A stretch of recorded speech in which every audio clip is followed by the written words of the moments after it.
ಒಂದು ಊರಲ್ಲಿ ಅಪ್ಪ ಮಗ ಇರ್ತಾರೆ. ಅವರು ಒಂದು ಕತ್ತೆನ ಸಾಕಿರ್ತಾರೆ. ಒಂದು ದಿವಸ ಏನಾಗುತ್ತೆ, ಕತ್ತೆನ ಕರ್ಕೊಂಡು ಮಾರ್ಕೆಟ್ಗೆ ಹೋಗ್ತಾರೆ. ಸೊ ಹೀಗೆ ನಡ್ಕೊಂಡು ಹೋಗ್ತಾ ಇರಬೇಕಾದ್ರೆ ಕತ್ತೆ ತನ್ನ ಬಾಡಿಗೆ ನಡ್ಕೊಂಡು ಹೋಗ್ತಿರುತ್ತೆ. ಅದ್ರ ಪಕ್ಕ ಅಪ್ಪ ಮಗ ಹೋಗ್ತಾ ಇರ್ತಾರೆ. ಜನ ಮಾತಾಡ್ಕೊಳ್ತಾರೆ, ಅರೆ ಕತ್ತೆ ಇದ್ರೂ ಕೂಡ ಇವರು ನಡ್ಕೊಂಡು ಹೋಗ್ತಿದಾರಲ್ಲ, ಎಂಥ ಮೂರ್ಖರಿದ್ದಾರೆ ಇವರು ಅಂತ. ಆಗ ಅಪ್ಪ ಏನು ಮಾಡ್ತಾನೆ ಅಂತ ಅಂದರೆ, ಮಗನ್ನ ಕತ್ತೆ ಮೇಲೆ ಕೂರಿಸ್ಕೊಂಡು ಮುಂದೆ ಹೋಗ್ತಾನೆ. ಸ್ವಲ್ಪ ಮುಂದೆ ಹೋಗೋ ತನಕ ಮತ್ತೊಂದಿಷ್ಟು ಜನ ಏನು ಮಾತಾಡ್ತಾರೆ ಅಂದರೆ, ನೋಡು ಅಪ್ಪನ್ನ ನಡೆಸ್ಕೊಂಡು ಮಗ ಮಾತ್ರ ಕತ್ತೆ ಮೇಲೆ ಕುತ್ಕೊಂಡು ಆರಾಮಾಗಿ ಹೋಗ್ತಾ ಇದ್ದಾನೆ, ಇಂಥ ಸ್ವಾರ್ಥಿ ಮಗ ಅಂತ ಅಂತಾರೆ. ಆಗ ಮಗಂಗೆ ತಕ್ಷಣಕ್ಕೆ ಒಂಥರ ಫೀಲ್ ಆಗುತ್ತೆ. ಸೊ ಅವನೇನು ಮಾಡ್ತಾನೆ, ಆ ಕತ್ತೆಯಿಂದ ಎದ್ದು ಅಪ್ಪನ ಕೂರಿಸ್ತಾನೆ. ಓಕೆ, ಮತ್ತೆ ಹೀಗೆ ಮುಂದೆ ಸಾಗ್ತಾ ಇರಬೇಕಾದ್ರೆ ಮತ್ತೊಂದಷ್ಟು ಜನ ನೋಡಿ ಹೇಳ್ತಾರೆ, ನೋಡು ಆ ಮಗನ್ನ ನಡೆಸ್ಕೊಂಡು ಅಪ್ಪ ತಾನು ಕತ್ತೆ ಮೇಲೆ ಕುತ್ಕೊಂಡು ಆರಾಮಾಗಿ ಹೋಗ್ತಾ ಇರ್ತಾನೆ, ಎಂಥ ಸ್ವಾರ್ಥಿ ಅಪ್ಪ ಅಂತ. ಸೊ ಆಮೇಲೆ ಅಪ್ಪ ಏನು ಮಾಡ್ತಾನೆ, ಮಗನ್ನೂ ಕರ್ಕೊಂಡು ಇಬ್ಬರು ಜೊತೆಯಲ್ಲಿ ಕತ್ತೆ ಮೇಲೆ ಸವಾರಿ ಮಾಡ್ಕೊಂಡು ಹೋಗ್ತಾ ಇರ್ತಾರೆ. ಸೊ ಹಿಂಗೆ ಹೋಗ್ತಾ ಹೋಗ್ತಾ ಇನ್ನೇನು ಪಕ್ಕದೂರು ತಲುಪಬೇಕು. ಆಗ ಇನ್ನೊಂದಷ್ಟು ಜನ ನೋಡಿ ಹೇಳ್ತಾರೆ, ಪಾಪ ಆ ಕತ್ತೆ ಮೇಲೆ ಇಬ್ಬರು ಕೂತಿದ್ದಾರೆ, ಕಾಲಿನಲ್ಲಿ ನಡ್ಕೊಂಬರ್ಲಿಕ್ಕಾಗಲ್ವಾ, ಮೂಕ ಪ್ರಾಣಿಯನ್ನು ಹೆಂಗೆ ನಡೆಸ್ಕೊಳ್ತಾ ಇದ್ದಾರೆ, ಇಂಥ ಕ್ರೂರಿಗಳಿದ್ದಾರೆ ಇವರು ಅಂತ ಜನ ಮಾತಾಡ್ಕೊಳ್ಳಿಕ್ಕೆ ಸ್ಟಾರ್ಟ್ ಮಾಡ್ತಾರೆ. ಆಗ ತಕ್ಷಣಕ್ಕೆ ಅಪ್ಪ ಮಗ ಇಬ್ಬರು ಕತ್ತೆಯಿಂದ ಎದ್ದು ನಡ್ಕೊಂಡು ಹೋಗ್ಲಿಕ್ಕೆ ಸ್ಟಾರ್ಟ್ ಮಾಡ್ತಾರೆ. ಆಗ ಕತ್ತೆಯಿಂದ ಇಬ್ಬರು ಕೆಳಗಿಳಿತಾರೆ. ಅಪ್ಪ ಮಗಂಗೆ ಹೇಳ್ತಾನೆ, ನೋಡಪ್ಪ ಮಗ, ಈಗ ಏನು ಮಾಡ್ಬೇಕಂಗಂದ್ರೆ, ಈ ಕತ್ತೆನ ಇಬ್ಬರು ತಲೆ ಮೇಲೆ ಹೊತ್ಕೊಂಡು ಹೋಗ್ಬೇಕಾ, ನಿಮ್ಗೇನು ಅನ್ಸತ್ತೆ? ಫೈನಲಿ ಹಂಗಂದ್ರೆ ಎಲ್ಲರ ಮಾತಿಂದ ತಪ್ಪಿಸ್ಕೊಳ್ಳಿಕ್ಕೆ ಕತ್ತೆಯನ್ನು ತಲೆ ಮೇಲೆ ಹೊತ್ಕೊಂಡು ಹೋಗೋದು ಸರಿ ಅನ್ಸುತ್ತೆ? ಸೊ ರೈಟ್ ಸೊಲ್ಯೂಷನ್ ಯಾವುದು ಹಾಗಾದರೆ? ಅಪ್ಪ ಮಗನಿಗೆ ಹೇಳ್ತಾರೆ, ನೋಡಪ್ಪ ಮಗನೇ, ನಾವೇನು ಮಾಡಿದರೂ ಕೂಡ ಜನ ಮಾತಾಡ್ತಾರೆ, ಜನರನ್ನು ಮೆಚ್ಚಿಸ್ಲಿಕ್ಕೆ ಸಾಧ್ಯ ಇಲ್ಲ. ಈಗ ಹಂಗಂದ್ರೆ ನೀವು ಕತ್ತೆನ ತಲೆ ಮೇಲೆ ಹೊತ್ಕೊಂಡು ಹೋಗೋಕ್ಕಾಗತ್ತಾ? ಇಲ್ಲ. ಸೊ ನಮ್ಮ ಪಾಡಿಗೆ ನಾವು ಹೋಗೋಣ, ಆರಾಮಾಗಿ ಸಾಗೋಣ, ಜನ ಅವ್ರ ಪಾಡಿಗೆ ಅವ್ರು ಮಾತಾಡ್ತಾನೆ ಇರಲಿ ಅಂತ ಆರಾಮಾಗಿ ಮೊದಲು ಹೆಂಗೆ ಬಂದಿದ್ರು ಹಾಗೆ ಕತ್ತೆ ಪಾಡಿಗೆ ಅದರ ಪಕ್ಕ ಅಪ್ಪ ಮಗ ಆರಾಮಾಗಿ ನಡ್ಕೊಂಡು ಹೋಗ್ತಾರೆ. ಈ ಕತೆ ಕೇಳ್ತಾ ಕೇಳ್ತಾ ನಿಮ್ಗೇನಾದರೂ ಫ್ಲ್ಯಾಶ್ ಆಯಿತಾ, ಕನೆಕ್ಟ್ ಆಯಿತಾ? ಸ್ವಲ್ಪ ಯೋಚಿಸಿ, ನಾವೆಲ್ಲರೂ ಕೂಡ ಆ ಕತ್ತೆಯನ್ನು ತಲೆ ಮೇಲೆ ಹೊತ್ಕೊಂಡು ಓಡ್ತಿದ್ದೀವ? ಜನ ಏನು ಅಂದ್ಕೊಳ್ತಾರೋ ಅಂತ ಭಯ ಪಟ್ಕೊಂಡು ಅಂಜುತ್ತಾ ನಮಗಿಷ್ಟ ಇಲ್ಲದ ಕೆಲಸನ ಮಾಡ್ತಾ ಇದ್ದೀವ? ನಮ್ಮ ಖುಷಿಯನ್ನು ಬೇರೆಯವರ ಅಭಿಪ್ರಾಯಗಳಿಗೆ ಅಡ ಇಡ್ತಾ ಇದ್ದೀವ? ಎಲ್ಲರನ್ನ ಮೆಚ್ಚಿಸೋ ಬರದಲ್ಲಿ ನಾವು ನಮ್ಮನ್ನೇ ಕಳ್ಕೊಳ್ತಾ ಇದ್ದೀವ? ಸೊ ಯಾವಾಗಲೂ ನೀವು ಎಲ್ಲರಿಗೂ ಇಷ್ಟ ಆಗಬೇಕು ಅಂತ ಪ್ರಯತ್ನಿಸೋದೇನಿರುತ್ತಲ್ಲ, ಸೊ ಎಲ್ಲರೂ ನನ್ನನ್ನು ಇಷ್ಟಪಡಬೇಕು, ಎಲ್ರಿಗೂ ನಾ ಇಷ್ಟ ಆಗಬೇಕು ಅಂತ ಪ್ರಯತ್ನ ಪಡೋದು ಪೀಪಲ್ ಪ್ಲೀಸಿಂಗಿಗೆ ಕಾರಣ ಆಗುತ್ತೆ. ಆ್ಯಂಡ್ ಆಲ್ಸೋ ನಿಮ್ಮ ಅಮೂಲ್ಯವಾದ ಎನರ್ಜಿ ಏನಿರುತ್ತಲ್ಲ ಅದು ಡ್ರೈನ್ ಆಗ್ತಾ ಹೋಗುತ್ತೆ. ಸೊ ನೀವು ನಿಮ್ಮಿಂದ ದೂರ ಆಗ್ತಾ ಹೋಗ್ತೀರಿ. ಪೀಪಲ್ ಪ್ಲೀಸಿಂಗ್, ಜನರನ್ನ ಅತಿಯಾಗಿ ಮೆಚ್ಚುವಂಥ ಗೀಳು ನಿಮ್ಮಲ್ಲಿ ಯಾವಾಗಿರುತ್ತೋ ನೀವು ನಿಮ್ಮಿಂದ ದೂರ ಆಗ್ತೀರಿ. ಒಬ್ಬ ಮನುಷ್ಯ ತನದಿಂದ ಅಥೆಂಟಿಸಿಟಿಯಿಂದ ಯಾವಾಗ ದೂರ ಆಗ್ತಾರೆ ಅವರು ಪವರ್ಫುಲ್ ಆಗಲಿಕ್ಕೆ ಸಾಧ್ಯ ಇಲ್ಲ. ಯಾಕಂದರೆ ನಮ್ಮಲ್ಲಿರುವಂಥ ಪವರೇ ನಮ್ಮ ಅಥೆಂಟಿಸಿಟಿ, ನಮ್ಮ ತನ. ನಿಮ್ಮ ಲೈಫ್ನ ಕಂಟ್ರೋಲ್ ಬೇರೆಯವರ ಅಭಿಪ್ರಾಯದ ಕೈಯಲ್ಲಿ ಇರೋ ಹಂಗಿಲ್ಲ. ನಿಮ್ಮ ಲೈಫ್ನ ಕಂಟ್ರೋಲ್ ನಿಮ್ಮ ಕೈಯಲ್ಲಿರಬೇಕು, ಹೌದಾ? ನೀವು ದೇವರೇ ಆಗಿರಿ, ಜನ ನಿಮ್ಮಲ್ಲೂ ತಪ್ಪು ಹುಡುಕ್ತಾರೆ. ಸೊ ಬೇರೆಯವ್ರನ್ನ ಮೆಚ್ಚುವಂತಹ ವ್ಯರ್ಥ ಪ್ರಯತ್ನ, ಎಲ್ಲರನ್ನ ಖುಷಿ ಪಡಿಸುವಂತಹ ಭಾರ ಏನಿದೆ ಇವತ್ತಿಲ್ಲಿ ತನಕ ಹೊತ್ಕೊಂಡಿದ್ರಿ, ಅದನ್ನ ಕೆಳಗಿಳಿಸ್ತಾ ಇದ್ದೀರ. ಯಾರೋ ಬರ್ತಾರೆ, ನೀನು ಸ್ಟೂಪಿಡ್, ನೀನು ವೀಕ್ ಅಂತಾರೆ. ಇನ್ಯಾರೋ ಬರ್ತಾರೆ, ನಿನಗೆ ಬುದ್ಧಿನೇ ಇಲ್ಲ ಅಂತಾರೆ. ಮತ್ತೊಬ್ರು ಬರ್ತಾರೆ, ನೀನು ಸ್ವಾರ್ಥಿ ಅಂತಾರೆ. ಆಯ್ತಾ? ಸೊ ಹೀಗೆಲ್ಲ ಅಂತ ಇರ್ಬೇಕಾದ್ರೆ ನೀವು ಹೇಳ್ಬೋದು, ಸಂಜನಾ ನಾ ಹೆಂಗೆ ಸಹಿಸ್ಕೊಂಡು ಸುಮ್ಮನಿರ್ಲಿ, ನನಗೆ ಸಿಟ್ಟು ಬರಲ್ವಾ, ಬೇಜಾರಾಗಲ್ವಾ? ಸೊ ಹೆಲ್ಪ್ ಮಾಡಿರೋರೆ ವಾಪಸ್ ನನಗೆ ಏನೇನೋ ಅಂತಾರೆ. ಸೊ ಕಷ್ಟ ಸಮಯದಲ್ಲಿ ಇದ್ದೆ ನಾನು, ಈಗ ನನಗೆ ನನ್ನ ಬಗ್ಗೆನೇ ಏನೇನೋ ಅಂತಾರೆ.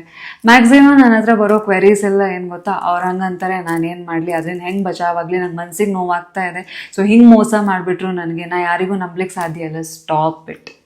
ನೀವ್ಯಾರು ಇದಕ್ಕೆ ಬಂದಿರೋದಲ್ಲ, ನಿಮ್ಮ ಬ್ಯೂಟಿಫುಲ್ ಆದ ಸೋಲ್ ಭೂಮಿ ಮೇಲೆ ಈ ವಿಷಯವನ್ನು ಸಾರ್ಟ್ ಔಟ್ ಮಾಡಲಿಕ್ಕೆ ಬಂದಿರೋದಲ್ಲ, ನೆನ್ಪಿಡಿ. ಸೊ ಇವತ್ತು ಹಾಗಾದರೆ ಒಂದು ಬ್ಯೂಟಿಫುಲ್ ಆದ ಟೆಕ್ನಿಕ್ನ ಹೇಳ್ತೀನಿ. ಅದನ್ನು ನೀವು ಮಾಡಿದ್ರಿ ಅಂತ ಅಂದರೆ ಯಾರು ಏನೇ ಅನ್ನಲಿ, ಸೊ ನಿಮ್ಮ ತಲೆ ಒಳಗಡೆ ಹೋಗಲ್ಲ. ಚಾಲೆಂಜ್ ಇವತ್ತಿಂದ ನಿಮಗೆ ಯಾರ ಮಾತು ಮನಸ್ಸಿಗೆ ನಾಟಲ್ಲ, ಆರಾಮಾಗಿ ಖುಷಿಯಾಗಿ ನೀವು ನಿಮ್ಮ ಪಾಡಿಗೆ ನಿಮ್ಮ ಜೀವನ ಎಂಜಾಯ್ ಮಾಡ್ಕೊಂಡು ಹೋಗ್ತೀರ. ಅಂಥ ಪವರ್ಫುಲ್ ಆದ ಟೆಕ್ನಿಕ್ ಯಾವುದು? ಟೆಕ್ನಿಕ್ ಪವರ್ಫುಲ್, ಆದರೆ ಅಷ್ಟೇ ಸಿಂಪಲ್. ನೀವೇನು ಮಾಡಬೇಕು ಗೊತ್ತಾ, ಮಿರರ್ ಮುಂದೆ ಹೋಗಿ ನಿಲ್ತಾ ಇದ್ದೀರಾ. ರೈಟ್ ನಾವು ಈ ವಿಡಿಯೋ ನೋಡ್ತಾನೆ ಪ್ರಾಕ್ಟೀಸ್ ಮಾಡಿ, ಆಮೇಲೆ ಮಿರರ್ ಮುಂದೆ ಹೋಗಿ ನೀವು ಪ್ರಾಕ್ಟೀಸ್ ಮಾಡ್ಬೋದು. ಸೊ ಈಗ ಏನಂತ ಅಂದರೆ, ಯಾರ ಒಂದು ನೆಗೆಟಿವ್ ಅಭಿಪ್ರಾಯ ಮಾತು ನಿಮಗೆ ಮನಸ್ಸಿಗೆ ತುಂಬ ನೋವು ಕೊಡ್ತಾ ಇದೆ, ಅದನ್ನು ನೆನಪು ಮಾಡ್ಕೊಳ್ಳಿ. ಓಕೆ, ಈಗ ಫಾರ್ ಎಕ್ಸಾಂಪಲ್ ನೀವು ಸ್ಟೂಪಿಡ್, ನೀನು ಇಡಿಯಟ್, ನಿಂಗೆ ಬುದ್ಧಿನೇ ಇಲ್ಲ, ನೀವು ವೀಕ್ ಅಂತ ಹೇಳ್ತಿದ್ದು ನಿಮಗೆ ಇಷ್ಟು ದಿವಸ ನೀವು ಹೆಂಗೆ ತೊಗೊಳ್ತಿದ್ರಿ, ಶೆಟ್ ಹೌದೇನೋ ನಾ ವೀಕ್ ಆಗಿಬಿಟ್ನೇನೋ ಅಂತ, ಅಥವಾ ಎಷ್ಟು ಧೈರ್ಯ ಅವರಿಗೆ ನನಗೆ ವೀಕ್ ಅನ್ನೋದಕ್ಕೆ, ನೋ ಐ ಆಮ್ ಸ್ಟ್ರಾಂಗ್ ಅಂತ ನಿಮ್ಮ ಸ್ಟ್ರೆಂತ್ ಪ್ರೂವ್ ಮಾಡ್ಲಿಕ್ಕೆ ಹೋಗ್ತಿದ್ರಿ. ಈಗ ಹಂಗೇನೂ ಮಾಡ್ತಾ ಇಲ್ಲ. ವಿಷಯ ನೆನಪು ಮಾಡ್ಕೊಳ್ಳಿ ಅಷ್ಟೆ. ಯಾರು ಅಂದಿರೋ ಮಾತು ಇನ್ನೂ ನಿಮ್ಮ ತಲೆಯಲ್ಲಿ ಗುಯಿ ಅಂತ ಓಡ್ತಾ ಇದೆ, ಕಿವಿಯಲ್ಲಿ ಚುಚ್ತಾ ಇದೆ. ಈಗ ನೀವು ಹೊಸ ರೆಸ್ಪಾನ್ಸ್ನ ಪ್ರಾಕ್ಟೀಸ್ ಮಾಡ್ತಿದ್ದೀರಾ. ಇಷ್ಟು ದಿವಸ ರಿಯಾಕ್ಟ್ ಮಾಡ್ತಿದ್ರಿ, ಅಥವಾ ನಿಮ್ಮ ಬಗ್ಗೆ ನೀವು ಕಾನ್ಫಿಡೆನ್ಸ್ ಹೆಂಗೆ ಕಳ್ಕೊಂಡು ಹಿಂಗಾಗೋಗ್ತಿದ್ರಿ. ಈಗ ಲೈಕ್ ಹೊಸದಾದ ಬಾಡಿ ಲ್ಯಾಂಗ್ವೇಜ್, ಹೊಸದಾದ ರೆಸ್ಪಾನ್ಸ್ ನೀವು ಪ್ರಾಕ್ಟೀಸ್ ಮಾಡ್ತಿದ್ರಿ. So done. ಈಗ ನಿಮಗೆ ಯಾವ ವಿಷಯ ನಿಮಗೆ ತಲೆನೋವಾಗ್ತಾ ಇದೆ, ಚುಚ್ತಾ ಇದೆ, ಯಾರ ಅಭಿಪ್ರಾಯ ನೆನಪಾಗ್ತದೆಯಾ, ಎಸ್ ನೆನಪು ಮಾಡ್ಕೊಳ್ಳಿ. ಆ್ಯಂಡ್ ಕಾಪಿ ಮೀ, ನಾ ಏನು ಹೇಳ್ತೀನಿ ಅಥವಾ ನನ್ನ ಬಾಡಿ ಲ್ಯಾಂಗ್ವೇಜ್ ಕಾಪಿ ಮಾಡಿ. ಸೊ ನೆನಪಾಗ್ತಾ ಇದೆ ನಿಮಗೆ, ಫೀಲ್ ಇಟ್. ಆ ಇರಿಟೇಷನ್ ಇರ್ಬೋದು, ಆ ಸ್ಟ್ರೆಸ್ ಇರ್ಬೋದು, ಫೀಲ್ ಮಾಡಿ. Broaden your shoulder. ಹಾಂ, okay, with broad smile. So ಬರೀ ಬಾಡಿ ಲ್ಯಾಂಗ್ವೇಜ್ ಅಷ್ಟೇ ಅಲ್ಲ, ಸ್ಮೈಲ್ ಕೂಡ ಕಾಪಿ ಮಾಡಿ. So again feel it. So ಯಾವ ಮಾತು ನಿಮ್ಮ ತಲೆಯಲ್ಲಿ ಓಡ್ತಾ ಇದೆ, ನಿಮ್ಮ ಮನಸ್ಸಲ್ಲಿ ಓಡ್ತಾ ಇದೆ, ಆ ಒಂದು ನೆಗೆಟಿವ್ ಮಾತುಗಳು ನಿಮ್ಮ ಬಗ್ಗೆನೇ. ಸೊ ಯಾರ ಅಭಿಪ್ರಾಯ ಕಾಡ್ತಾ ಇದೆ, ಅದನ್ನ ನೆನಪು ಮಾಡ್ಕೊಳ್ತಾ ಮಾಡ್ಕೊಳ್ತಾ ಮಾಡ್ಕೊಳ್ತಾ feel it. Of course you get irritated little, ಸ್ವಲ್ಪ ಇರಿಟೇಟ್ ಆಗ್ಬೋದು, ಫೀಲ್ ಇಟ್. ಆ್ಯಂಡ್ ಸೊ ನಿಮ್ಮ ಚೆಸ್ಟ್ ಬ್ರಾಡನ್ ಮಾಡಿ. ಸೊ ನೇರ ಕೂತ್ಕೊಳ್ಳಿ. ಎಸ್, ನನ್ನ ಜೊತೆ ರಿಪೀಟ್ ಮಾಡಿ. ಹಾಂ, ಓಕೆ, ಓಕೆನಾ. ಸೊ ಹಾಂ ಅಂತೀರ. ಸೊ ನಿಮ್ಮ ಶೋಲ್ಡರ್ ಸ್ವಲ್ಪ ಓಕೆ, ಓಕೆ. ಸೊ ಅದು ಎಷ್ಟೇ ಸ್ಟ್ರಾಂಗ್ ಆದ ಹರ್ಟ್ ಇರಲಿ, ಎಷ್ಟೋ ವರ್ಷದ ಹಿಂದಿನ ಹರ್ಟ್ ಇರಲಿ, ನೀವೇನು ಮಾಡ್ತೀರಾ, ಕನ್ನಡಿ ಮುಂದೆ ಹೋಗ್ತಾ ಇದ್ದೀರಾ, ನೆನಪು ಮಾಡ್ಕೊಳ್ತಾ ಇದ್ದೀರಾ. ಸೊ ನಿಮ್ಮ ಚೆಸ್ಟ್ ಬ್ರಾಡನ್ ಮಾಡ್ತಿದ್ದೀರಾ. ಸೊ ನೇರವಾಗಿ ಕುತ್ಕೊಳ್ತಾ ಇದ್ದೀರಾ ಅಥವಾ ನಿಂತ್ಕೊಳ್ತಾ ಇದ್ದೀರಾ. ದೆನ್ ಹಾಂ, ಓಕೆ. ರಿಮೆಂಬರ್, ಇಲ್ಲಿ ತನಕ ಯಾವ ವಿಷಯಗಳು ನಿಮ್ಗೆ ತಲೆಗೆ ಮನಸ್ಸಿಗೆ ಚುಚ್ಚುತ್ತಿತ್ತೋ ಆ ವಿಷಯಗಳು ಈಗ ನಿಮಗೆ ಏನೂ ಅಲ್ಲ.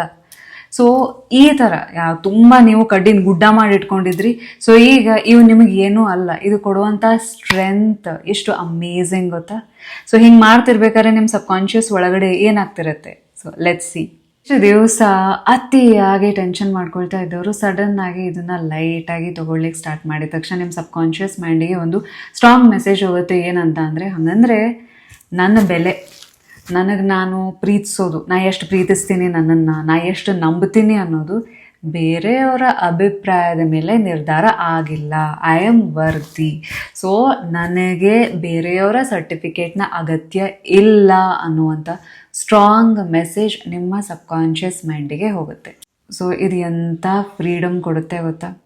ಇಷ್ಟು ದಿವಸ ಬೇರೆಯವರ ಅಭಿಪ್ರಾಯದ ಕೈಗೊಂಬೆ ಆಗಿದ್ರಿ. ಸೊ ಈಗ ಕಂಪ್ಲೀಟ್ ಫ್ರೀಡಮ್ ನಿಮ್ಮ ಮನಸ್ಸಿಗೆ. ಸೊ ನೀವು ಯಾವಾಗ ಫ್ರೀಡಮ್ ನಿಮ್ಮಲ್ಲಿ ಇರುತ್ತೋ, ಕ್ರಿಯೇಟಿವ್ ಪವರ್ ಜಾಸ್ತಿ. ಮತ್ತು ಆಲ್ಸೋ ನೀವು ಹೀಗೆ ಆರಾಮಾಗಿ ಕಾಮಾಗಿದ್ದಾಗ, ನಿಮ್ಮ ಜೊತೆ ನೀವು ಕನೆಕ್ಟ್ ಆದಾಗ ನಿಮಗೆ ಗೊತ್ತಾಗುತ್ತೆ ನಿಮ್ಮ ಸ್ಟ್ರೆಂತ್ ಏನು, ವೀಕ್ನೆಸ್ ಏನು, ಅದನ್ನು ಹೆಂಗೆ ಸರಿಪಡಿಸ್ಕೊಳ್ಬೇಕು, ದಾರಿ ಏನು ಗೊತ್ತಾಗ್ತಾ ಹೋಗುತ್ತೆ. ಸೊ ಈಗ ಏನಂತ ಅಂದರೆ, ಮೆನಿ ಪೀಪಲ್ ಏನು ಅಂದ್ಕೊಳ್ತಾರೆ, ರಿಯಾಕ್ಟ್ ಮಾಡೋದು ಒಂದು ಸ್ಟ್ರೆಂತ್ ಅಂತ. Not really.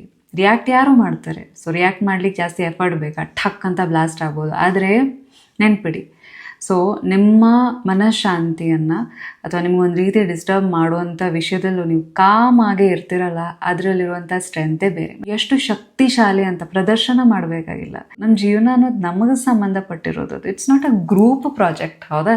ಸೊ ಈಗ ಗ್ರೂಪ್ ಅಲ್ಲಿ ನಿಮಗೆ ಒಬ್ಬೊಬ್ಬರು ನೀವು ಇಷ್ಟು ಸ್ಟ್ರೆಂತ್ ಇದ್ದೀರಿ ಹಾಗೆ ಹೀಗೆ ಅಂತ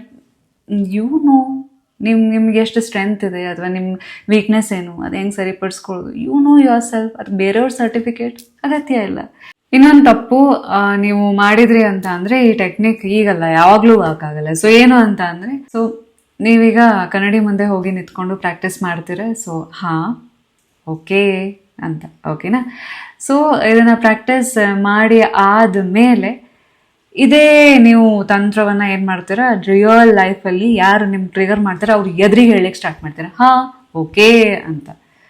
ಡೋಂಟ್ ಡೂ ದ್ಯಾಟ್. ಅಗೇನ್ ನೀವೇನು ಮಾಡ್ತಿದ್ರಿ, ಇಂಡೈರೆಕ್ಟ್ಲಿ ಪ್ರೂವ್ ಮಾಡ್ತಾ ಇದ್ರಿ ನೀವು ಎಷ್ಟು ಸ್ಟ್ರಾಂಗ್ ಅಂತ. ಪ್ರೂವಿಂಗಿಗೆ ಬಿದ್ರಿ ಅಂತ ಅಂದರೆ ಕೆಲಸ ಕೆಡ್ತು. ಸೊ ಇದನ್ನು ಬೇರೆಯವ್ರ ಮುಂದೆ ಪ್ರದರ್ಶನ ಮಾಡುವಂಥ ತಂತ್ರ ಅಲ್ಲ ಇದು, ಟೆಕ್ನಿಕಲ್. ಬದಲಾಗೇನು ಕನ್ನಡಿ ಮುಂದೆ ಹೋಗಿ ನಿಂತ್ಕೊಂಡು ನೆನಪು ಮಾಡಿಕೊಂಡು ಎಸ್ ಹಾ ಓಕೆ ಅನ್ನೋದನ್ನ 5 times or 7 times ರಿಪೀಟ್ ಮಾಡ್ತಿದ್ದೀರಾ ದಿನದಲ್ಲಿ ಯಾವ ಟೈಮಲ್ಲಾದರೂ ಓಕೆ. ಸೊ ನಿಮ್ಮ ಸಬ್ಕಾನ್ಷಿಯಸ್ ಮೈಂಡಿಗೆ ಟ್ರೈನ್ ಮಾಡ್ತಾ ಇದ್ದೀರಾ, ನೋಡಪ್ಪ ನಿನ್ಗೆ ಯಾರೆಲ್ಲ ಏನೇನೋ ಡಿಫ್ರೆಂಟ್ ಒಪಿನಿಯನ್ ಕೊಡ್ತಾರಲ್ಲ ಅದು ಮ್ಯಾಟರ್ ಅಲ್ಲ, ನಿಂಗೆ ಏನು ಅನ್ಸುತ್ತೆ ಅದು ಮ್ಯಾಟರ್, ಯು ಮ್ಯಾಟರ್, ಯಾರು ಸರ್ಟಿಫಿಕೇಟ್ ಬೇಡ ಅಂತ. ಆ್ಯಂಡ್ ನಿಮ್ಮ ಸಬ್ಕಾನ್ಷಿಯಸ್ ಮೈಂಡ್ ಸ್ಟ್ರಾಂಗ್ ಆಗ್ತಾ ಹೋಗುತ್ತೆ, ನಿಮ್ಮ ಜೊತೆ ಜಾಸ್ತಿ ಕನೆಕ್ಟ್ ಆಗ್ತಾ ಹೋಗುತ್ತೆ, ಅಥೆಂಟಿಸಿಟಿ ಸಿಕ್ಕಾಪಟ್ಟೆ ಜಾಸ್ತಿ ಆಗುತ್ತೆ. ಸೊ ನಿಮ್ಮ ಜೊತೆ ನೀವು ನಿಮ್ಮ ಲೈಫ್ ಆರಾಮಾಗಿ ಎಂಜಾಯ್ ಮಾಡ್ತಾ ಹೋಗ್ತೀರಾ. ಸುಮ್ಮನೆ ಟೈಮ್ ವೇಸ್ಟ್ ಮಾಡೋದು, ಎನರ್ಜಿ ವೇಸ್ಟ್ ಮಾಡೋದು ಕಮ್ಮಿ ಆಗ್ತಾ ಹೋಗುತ್ತೆ. ಹಾಗಾದರೆ ಇಫ್ ಯು ಆರ್ ರೆಡಿ, ನಿಜಕ್ಕೂ ನೀವು ಬೇರೆಯವರ ಅಭಿಪ್ರಾಯಗಳನ್ನ ಮೀರಿ ನಿಮ್ಮ ಲೈಫ್ನ ಸಖತ್ತಾಗಿ ಎಂಜಾಯ್ ಮಾಡಿ ಖುಷಿಯಿಂದ ನಿಮ್ಮ ಜೀವನವನ್ನ ನಡೆಸಲಿಕ್ಕೆ ರೆಡಿ ಇದ್ರೆ ಹಾ ಓಕೆ ಅನ್ನೋದನ್ನ ಟೈಪ್ ಮಾಡಿ ಕಮೆಂಟ್ ಸೆಕ್ಷನ್ ಅಲ್ಲಿ. ವಿಡಿಯೋ ನಿಮ್ಮೆಲ್ಲರಿಗೂ ಹೇಗೆ ಅನಿಸ್ತು ಅಂತ ಖಂಡಿತ ತಿಳಿಸಿ. ನಿಮ್ಮೆಲ್ಲರಿಗೂ ತುಂಬಾ ಒಳ್ಳೇದಾಗ್ಲಿ. Thanks for watching. Thank you so much.